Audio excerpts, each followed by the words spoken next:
সপ্তম শ্রেণীর গণিতের নতুন একটা ক্লাস। আর নতুন ক্লাসে আমরা কোষে দেখি 1.4 পেজ 17 কন্টিনিউ রাখবো। তো আমরা 6-এর দাগ থেকে আজকে অঙ্ক করব। তো 6-এর দাগের অঙ্কে তোমাদের এই পেজে বলা হয়েছে 3000-এর নিকটতম পূর্ণবর্গ সংখ্যা খুঁজি যা 3000 থেকে বড়, এবং বিয়ের দাগে বলা হয়েছে 3000-এর থেকে ছোট। অর্থাৎ 3000-এর নিকটতম পূর্ণবর্গ সংখ্যা খুঁজি যা 3000-এর থেকে বড় এবং 3000-এর থেকে ছোট, দুটোই তোমাকে খুঁজে নিতে হবে। দেখো, এই অঙ্কটি করতে গেলে প্রথমে তোমাকে বুঝতে হবে পূর্ণবর্গ সংখ্যা কারা। যাদের বর্গমূল আমরা করে ফেলতে পারবো, দশমিক সংখ্যায় নয় পূর্ণ সংখ্যায় চলে আসবে, তাদেরই আমরা বলি পূর্ণবর্গ সংখ্যা। যেমন 25 একটা পূর্ণবর্গ সংখ্যা, কারণ 25-এর বর্গমূল করলে আমরা 5 পাবো। কিন্তু 25 তো পূর্ণবর্গ সংখ্যা হলো, কিন্তু যদি আমরা বলি 10 পূর্ণবর্গ সংখ্যা নয়, কারণ এর বর্গমূল করলে আমরা কোনো পূর্ণ সংখ্যা পাবো না। 9 পূর্ণবর্গ সংখ্যা, কারণ 9-এর বর্গমূল করলে আমরা 3 পাবো। অর্থাৎ পূর্ণবর্গ সংখ্যা কারা?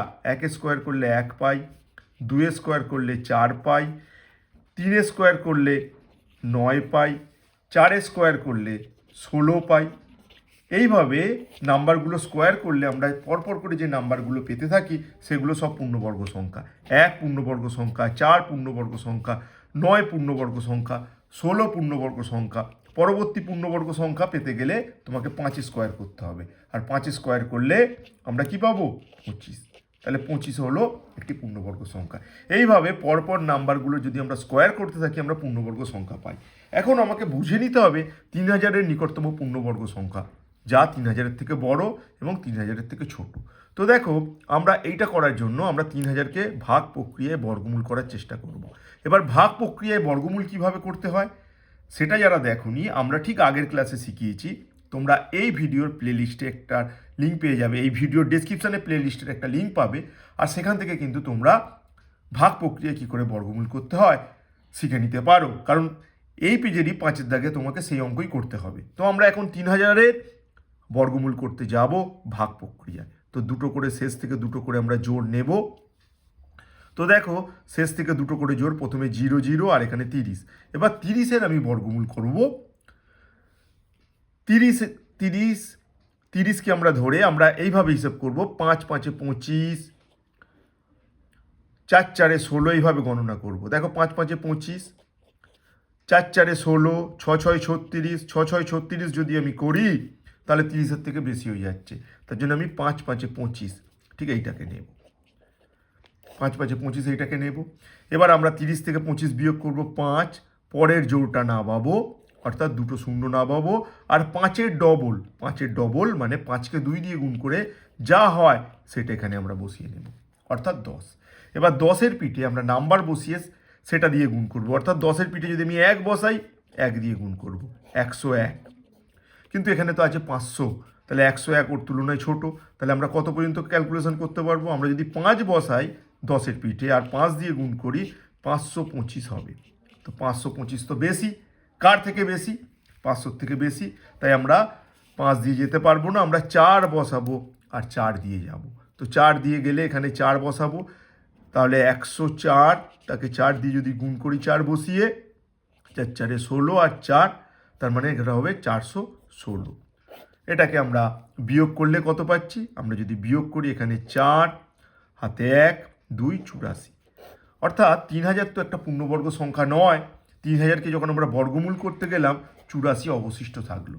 তাহলে দেখো, এখানে যে দুটো প্রশ্ন বলা হয়েছে 3000-এর থেকে বড় এবং 3000-এর থেকে ছোট, 3000-এর নিকটতম পূর্ণবর্গ সংখ্যা খুঁজতে বলা হয়েছে।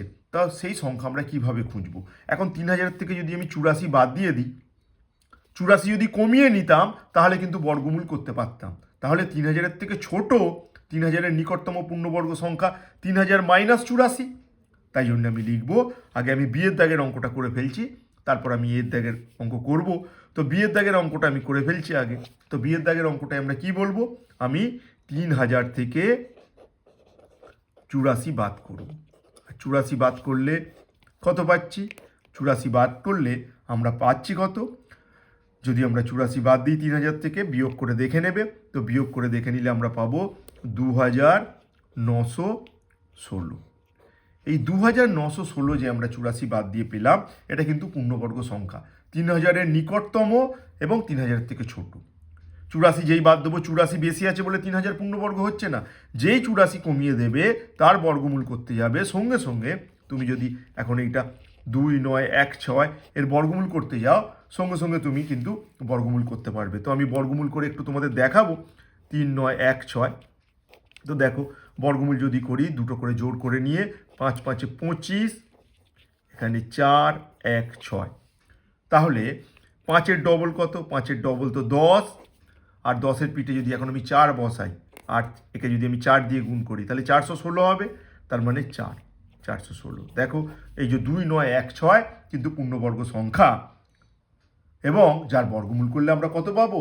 আমরা 54 পাবো। তাই আমরা লিখে নেব অতএব কি লিখবো? বিয়েরটা আগে করছি, তো বিয়েরটা করছি আগে। বিয়ের যে আছে 3000-এর থেকে ছোট, 3000-এর নিকটতম পূর্ণবর্গ সংখ্যা, সেইটা আমরা করছি আগে। তাহলে আমরা লিখবো অতএব 3000-এর নিকটতম, 3000-এর নিকটতম, 3000-এর থেকে ছোট, 3000-এর নিকটতম, 3000-এর থেকে ছোট পূর্ণবর্গ সংখ্যা কত?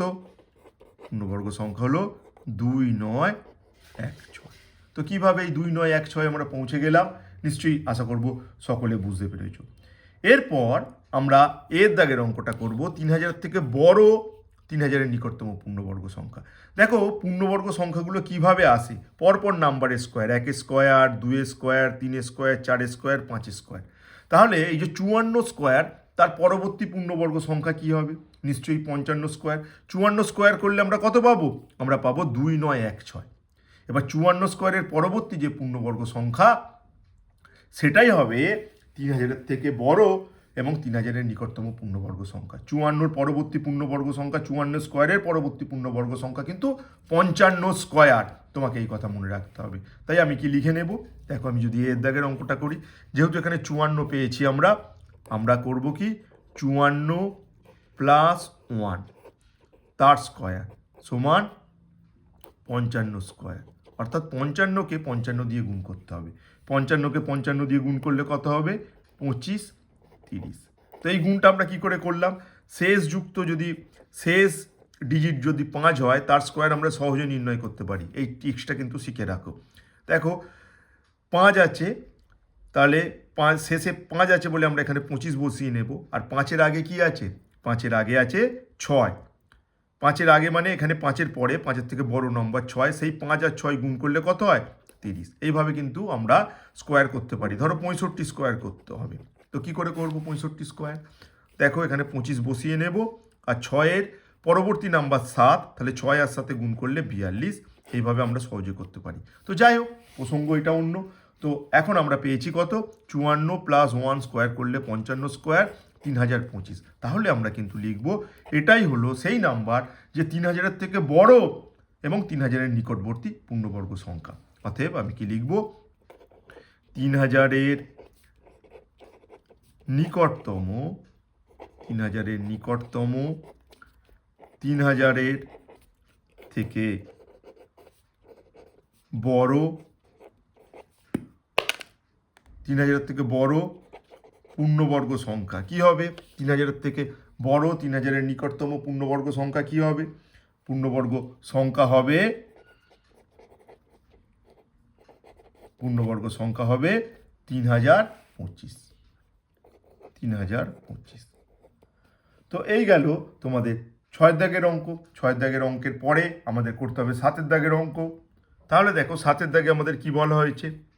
9545 থেকে কোন ক্ষুদ্রতম ধনাত্মক পূর্ণ সংখ্যা বিয়োগ করলে বিয়োগফলটি পূর্ণ সংখ্যা হবে? অর্থাৎ এই যে 9545, এখান থেকে কি বিয়োগ করে ফেললে, কোন সংখ্যা বিয়োগ করে ফেললে সংখ্যাটি পূর্ণবর্গ হবে? তো এইটা করতে গেলে আমাকে ঠিক একইভাবে কি করতে হবে? আমাকে এই যে 9545, 9545 এর বর্গমূল করতে যেতে হবে। 9545 এর বর্গমূল করতে যেতে হবে ভাগ প্রক্রিয়ায়। তো ভাগ প্রক্রিয়া আমরা বর্গমূল করব। তাহলে দেখো আমি শেষ দুটো জোড় নেব, তারপর প্রথম দুটো জোড়। এবার আমি কিভাবে নামতা পড়ব, যে 2 2 4, 3 3 9, 4 4 16, 5 5 25, এইভাবে পড়ব। 6 6 36, 7 7 49, এইভাবে 9 9 81 আসবো। 10 10 100 তো বেশি হয়ে যাচ্ছে, তাই জন্য 9 9 81 আমরা যাব। 9 9 81। আর আমরা যদি বিয়োগ করে ফেলি, এখানে পাবো 4, এখানে পাবো 1। বিয়োগ করলে 4, এখানে 1, পরের পেয়ার বসবে 45। 9-এর ডবল, 9-এর ডবল কত? 18। ডবল মানে 9কে 2 দিয়ে গুণ করে কি পাই সেটা বসিয়ে নিতে হবে। এবার 8-এর পিঠে আমাকে নাম্বার বসাতে হবে। 8-এর পিঠে যদি আমি 2 বসাই, তাহলে 2 দিয়ে গুণ করবো এইভাবে। তাহলে 2 দিয়ে গুণ করলে 4, 8 2 16, 6, হাতে 1, 2 1 2, 3, 364, অনেক ছোট। তার মানে আমাকে নাম্বার বাড়াতে হবে, কত দিয়ে যাওয়া যায় দেখতে হবে। তো আমি যদি এখন 9 বসাই, তাহলে কত হবে? 9 বসালে দেখো বেশি হয়ে যাবে। 9 9 81, 1, হাতে 8, 8 9 72, 0 0, 9 1 9, 9 আর 8 কি হলো এটা? 9 9 81, হাতে 8, 8 9 72, 0, হাতে 8, 9 1 9 17। বেশি হয়ে গেছে, এখানে 1445 আছে। তাহলে আমি আরও ছোট নাম্বার দিয়ে যাব। ছোট নাম্বার মানে আমি 8 7 দিয়ে দেখব। 7 দিয়ে গেলে 7 7 49, 9, হাতে থেকে 4, 7 8 56, 56 আর 4 60, হাতে 6, তাহলে 13। এটাও ছোট, তার মানে 8 দিয়ে দেখবো আমরা। 8 দিয়ে দেখো, 28 64, 4, হাতে 6, 28 64 আর 6 70, 0, হাতে থেকে 7, 8 1 8 আর 7 15। এটাও বড়, তার মানে এইটা দিয়ে যাবে, অর্থাৎ 7 দিয়ে যাব আমি। 7 দিয়ে গেলে 1309। এবার যদি আমি এখানে বিয়োগ করি, বিয়োগ করলে কি পাবো? 6, হাতে 1 মানে 3 আর এখানে 1, 136। অর্থাৎ দেখো এই নাম্বারটা পূর্ণবর্গ হচ্ছে না, কারণ এখানে 136 বেশি আছে। যেই 136 কমিয়ে নেবে, সঙ্গে সঙ্গে কিন্তু এই নাম্বারটার বর্গমূল করা যাবে আর এই পূর্ণবর্গ সংখ্যা হয়ে যাবে। তাহলে আমাকে যে প্রশ্ন করা হয়েছে, 9545 থেকে কোন ক্ষুদ্রতম ধনাত্মক পূর্ণ সংখ্যা বিয়োগ করলে বিয়োগফল পূর্ণবর্গ সংখ্যা হবে, সেটা হলো 136। তাই আমি আনসারে লিখব, কি আনসারে লিখব? আনসারে লিখব অতএব 9545 থেকে 9545 থেকে ক্ষুদ্রতম ধনাত্মক পূর্ণ সংখ্যাকে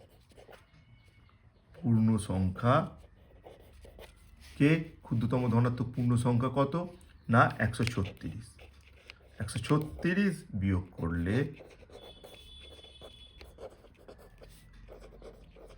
করলে কি হবে? বিয়োগফল পূর্ণবর্গ সংখ্যা হবে। বিয়োগফল পূর্ণবর্গ সংখ্যা হবে। কেন পূর্ণবর্গ? যেই 136 তুমি বাদ দিয়ে ফেলবে, সঙ্গে সঙ্গে এটার বর্গমূল করা সম্ভব হবে, তাই এটা পূর্ণবর্গ সংখ্যা হয়ে যাবে। নেক্সট অঙ্ক 6-এর দাগের অঙ্ক।